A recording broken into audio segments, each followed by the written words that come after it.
Assalamualaikum warahmatullahi wabarakatuh. Selamat pagi, salam sejahtera buat kita semua. Hai, jumpa lagi dengan Ibu Rosita. Kali ini kita belajar bahasa Indonesia kelas 11 ya.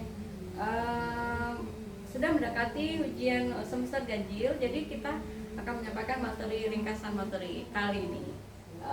Khusus kelas 11 itu materinya ada 3, teks prosedur, ada teks eksplanasi, dan terakhir adalah teks proposal. Nah, ketiga ini akan termasuk di dalam ujian semester ganjil.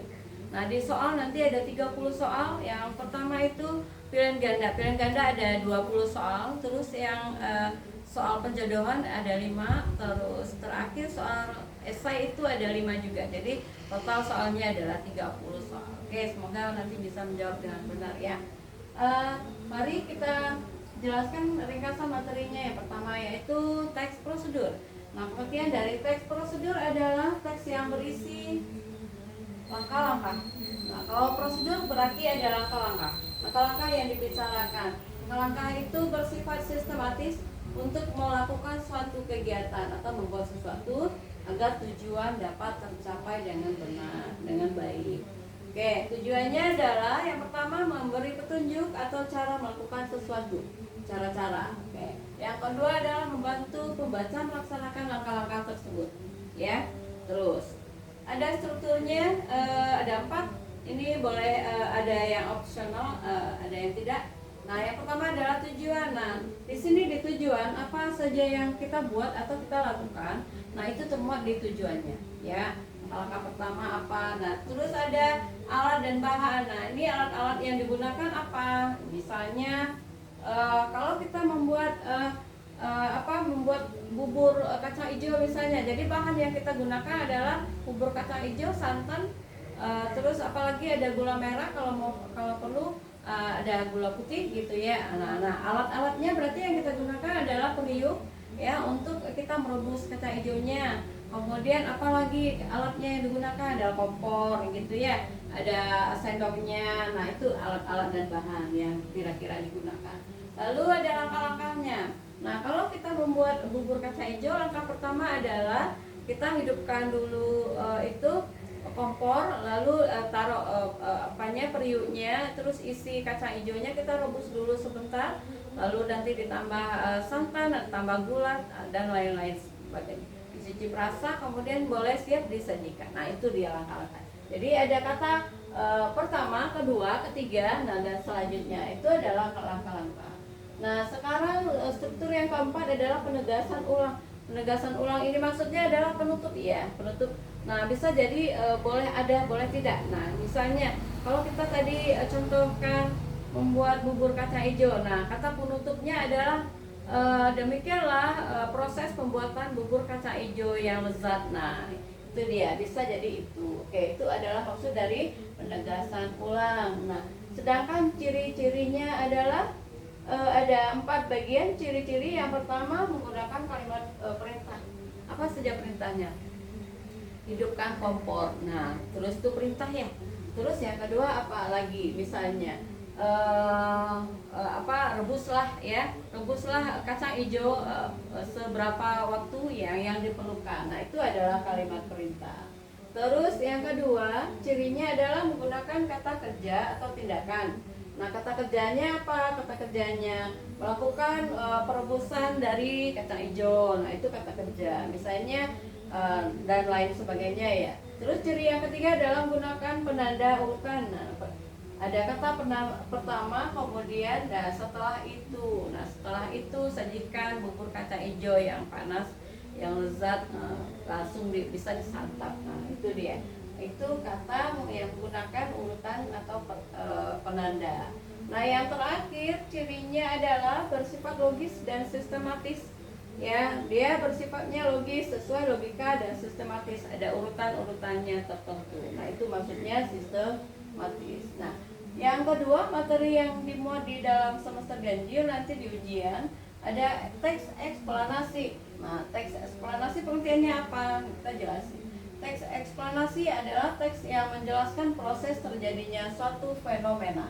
Nah, baik alam maupun dari sosial, secara logis dan fakta. Jadi fakta-fakta atau benar-benar terjadi adanya proses atau fenomena alam tersebut. Nah itu fakta, nah itu pengertiannya.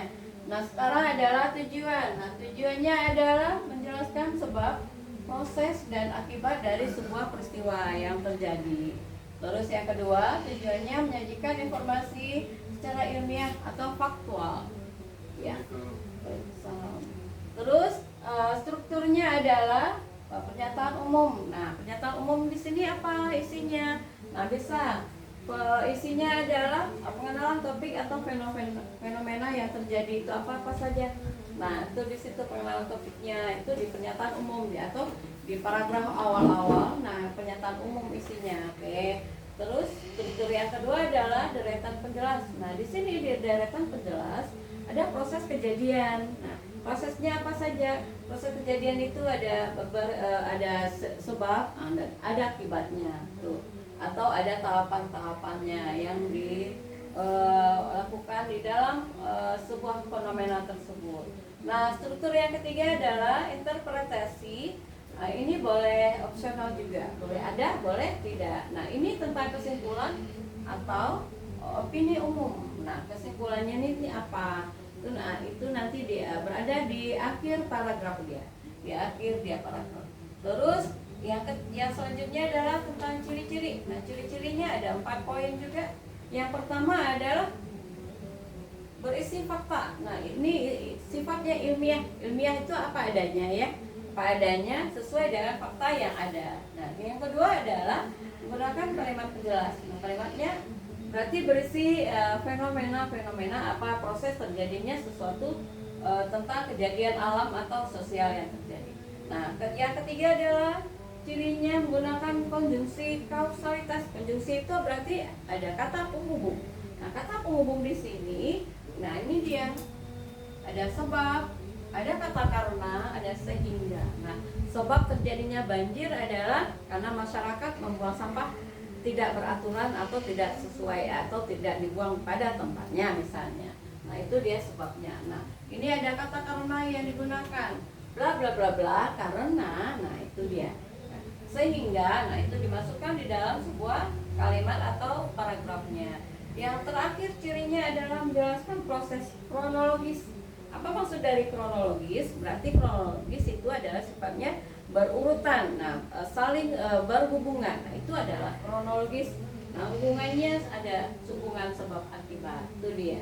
Itu apa? Tentang teks eksplanasi. Nah, yang ketiga mengenai teks proposal. Nah, apa teks proposal? Nah, artinya adalah teks yang berisi rencana kegiatan atau rancangan kerja yang disusun secara sistematis, ya, untuk mendapatkan persetujuan atau dukungan baik dana maupun izin. Nah, jadi kita misalnya ke Pak RW nih, setelah kita tulis kegiatannya apa saja, kita minta tanda tangan kan, minta di persetujuannya, minta izin. Oh, kita menggunakan lapangan sepak bola misalnya, ada turnamen nanti. Nah, kita minta izin. Nah, itu gunanya proposal kita buat. Itu dia salah satu contoh.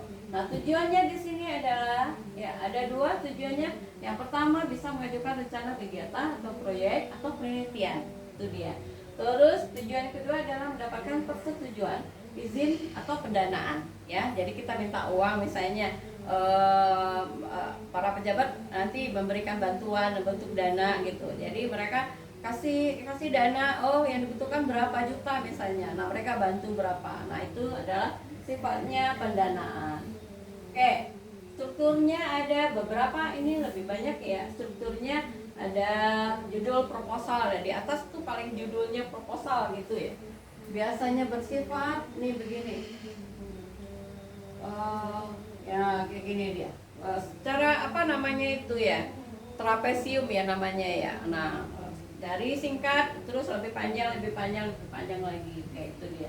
Terus ada latar belakang. Latar belakangnya berarti yang latar belakangi kita membuat proposal itu apa? Misalnya proposal kita untuk membuat lapangan sepak bola tadi misalnya, atau mengadakan turnamen sepak bola. Jadi tujuan di latar belakangnya nanti kita kasih tahu latar belakangnya, berhubung kami akan membuat turnamen, jadi kami membutuhkan ini.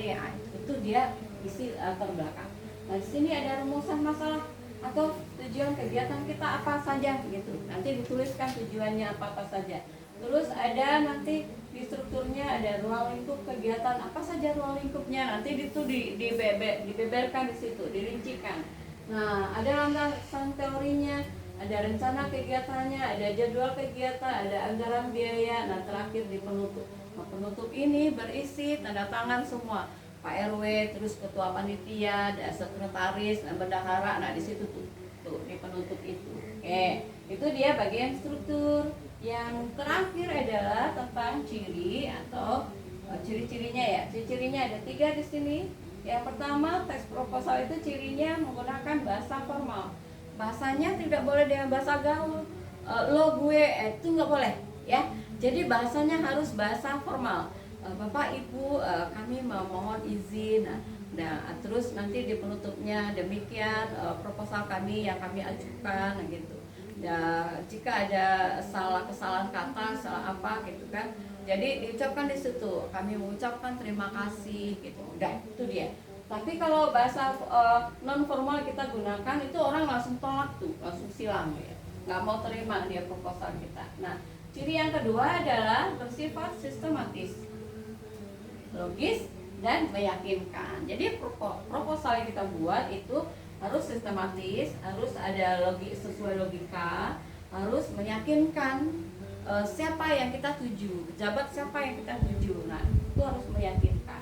Nah, ciri yang terakhir adalah memuat data dan rencana detail. Jadi ada data dan fakta yang kita punya. Jadi nggak boleh mengada-ngada. Oh, bayar ini tukang yang memperbaiki lapangan bayarnya 500, tapi kita tuliskan di situ 1 juta misalnya, itu nggak sesuai realita, nggak sesuai kenyataan, itu salah. Itu kita salah nanti. Nah, bisa dilaporkan itu, ya. Nah, itu dia memuat data dan rencana detail, ya. Semuanya harus sesuai dengan apa adanya, fakta atau data yang ada. Oke, demikian ringkasan materi kali ini, ya. Di kelas 11 ada 3 materi tadi. Pertama adalah teks prosedur, teks eksplanasi, dan terakhir adalah teks proposal. Nah, di ketiga itu akan memuat ujian semester ganjil kita. Sampai jumpa lagi dengan materi selanjutnya di semester genap, ya. Assalamualaikum warahmatullahi wabarakatuh. Selamat pagi, salam sejahtera.